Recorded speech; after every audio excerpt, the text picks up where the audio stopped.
All right. Good day, ladies and gentlemen. Thank you for joining me on another great episode of your favorite political talk show, The Truth with Ben Jokes.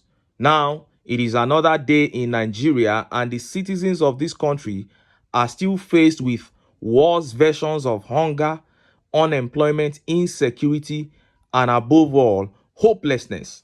What do I mean by hopelessness? You get into the media space and see what you find. Look at these. Breaking news. Nigerian police officer allegedly shot a young boy in Delta State who refused to give them money, and a video evidence was attached to the updates there. Life gone in minutes by the same police paid to protect it. What else? Nigerian resident doctor set to commence nationwide strike if abducted female colleague isn't released. And if you must know, this is one of the reasons our doctors are leaving this country in thousands. Then you find this: CJID, Citizens Gavel, others call on Tinubu to urgently address unwarranted attacks on Nigerian journalists. So what is really going on in Nigeria? Journalists are complaining, doctors are moaning, lecturers are whining, entrepreneurs are shutting down businesses, foreign companies have almost left all of them, the citizens are poor and hungry, and worse still, their lives can be taken at any time by any man with a knife or gun, irrespective of who the man works for. And it was in this spirit that Nigerians hit the streets for the End Bad Governance protest, which lasted 10 days. But the agitation and the rage of Nigerians remain intact. And hours ago, foreign intelligence revealed that in a short period, another massive hunger protest is going to erupt in Nigeria. Just 5 days ago, our sources told us that foreigners were leaving Nigeria more than usual, as if they sense fresh chaos. Now, this intel has confirmed those rumors, and this has sent panic into the camps of Tinubu, Wike, and lawmakers. Before I show you these updates and how Nigerians reacted, let me quickly show you this heavy fire burning in the southwest. Look at how the papers reported it. Suspected headsmen on Rampage in Ondo kill another farmer. Suspected headsmen have again gruesomely murdered another farmer, Joshua Gbadamosi, in Ifira Akoko Southeast Council area of Ondo State, thereby heightening tension in the four council areas in the Northern Senatorial District area of the state. Recall that a farmer, Sunday Ayeni, was last week gruesomely murdered by suspected headsmen after some of them were made to pay compensation to the deceased when his farm was destroyed by their heads. Anxiety has consequently gripped the community following the murder of the farmer, as other farmers abandoned their farmland while many residents fled the community for fear of further attacks. Reports had it that the latest killing by suspected headsmen took place at the victim's farm in Odudu Farm Settlement.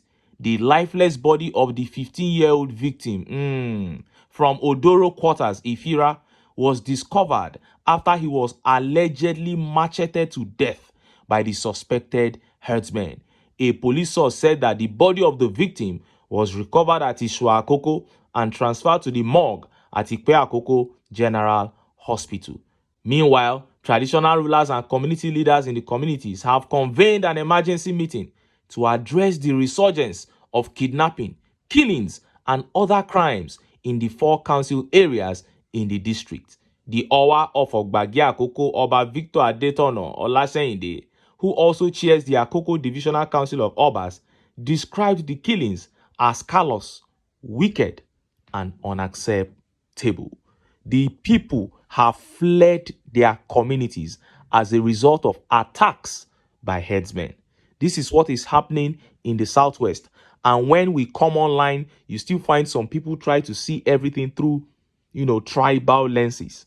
They feel they are from the southwest, they should support somebody who is from the southwest because they live in the major cities. They hear all these things, but they turn a blind eye. Now, I'm bringing this to the fore because I know that there are many watching these videos right now who are from the Southwest. This is the truth about your region.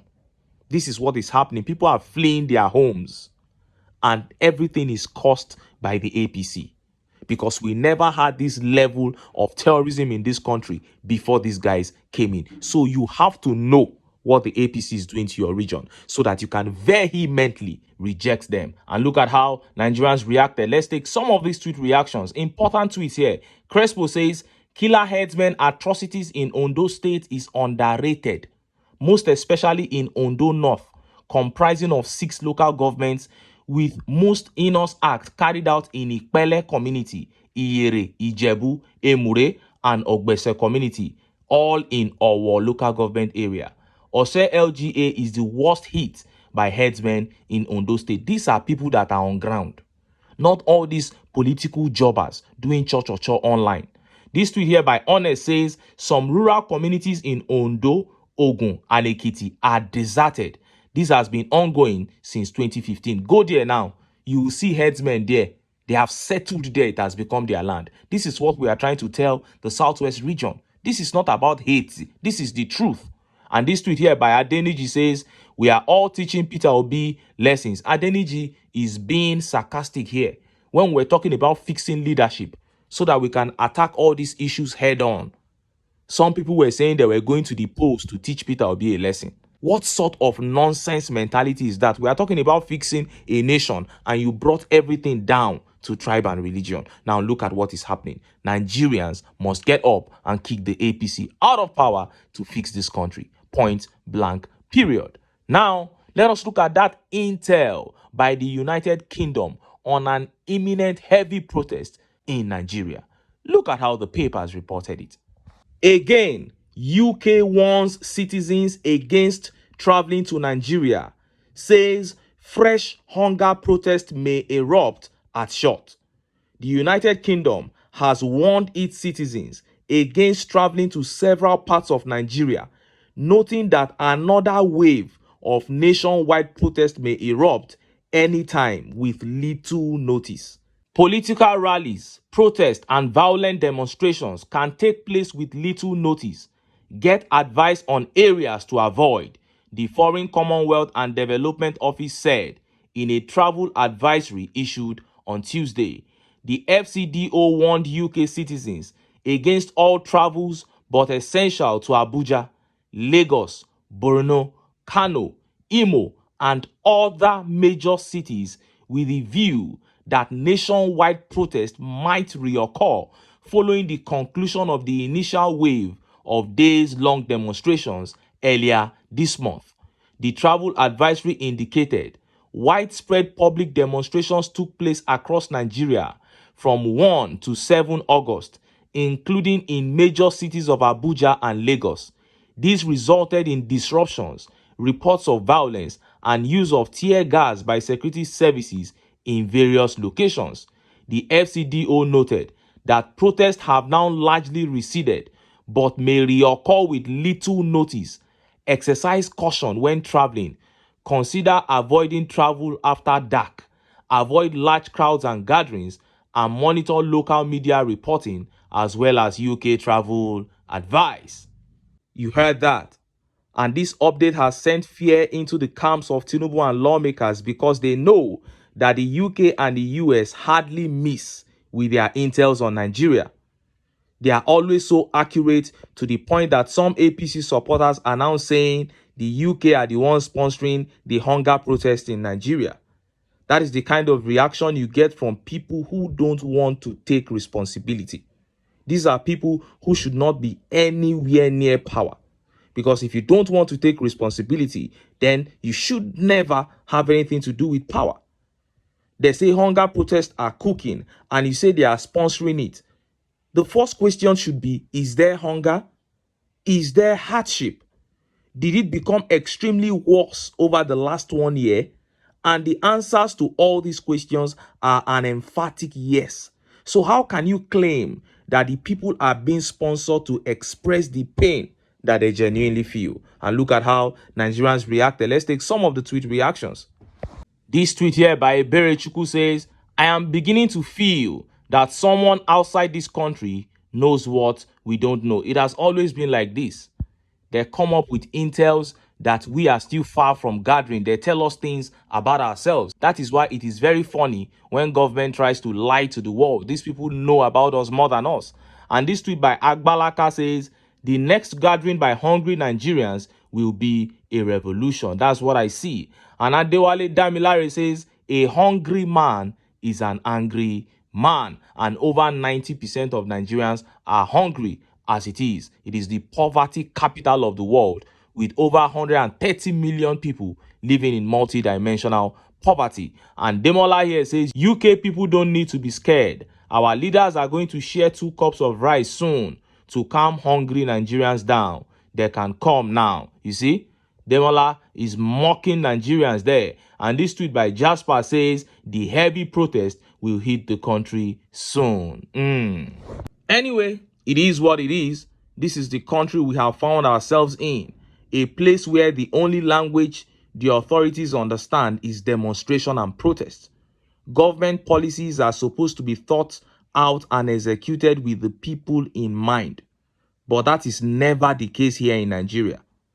And my biggest argument against subsidy removal, which has caused all this problem, has been the fact that they keep saying the money needs to be diverted to other areas of development, that the money used in paying subsidy needs to be removed so that they can put them in other critical areas of development.